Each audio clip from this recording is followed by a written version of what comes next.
O Corinthians não ganhou porque o treinador é muito ruim. O Corinthians não ganhou porque o treinador não enxerga o jogo.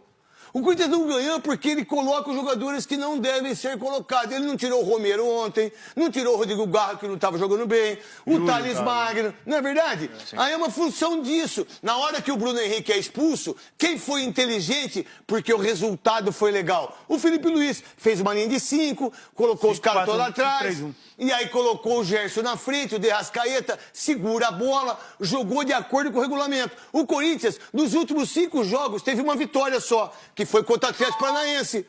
Perdeu pro São Paulo, perdeu pro Flamengo, não classificou com o Flamengo. Empatou com o Internacional. Empatou com o Internacional. O Corinthians ganhou 4 pontos só no Campeonato Brasileiro. Né? 4 pontos. Então, esse treinador que está aí, ele chegou para que tirasse o Corinthians do rebaixamento. Sabe quando ele chegou, em que posição o Corinthians estava? Na 18ª colocação. Qual é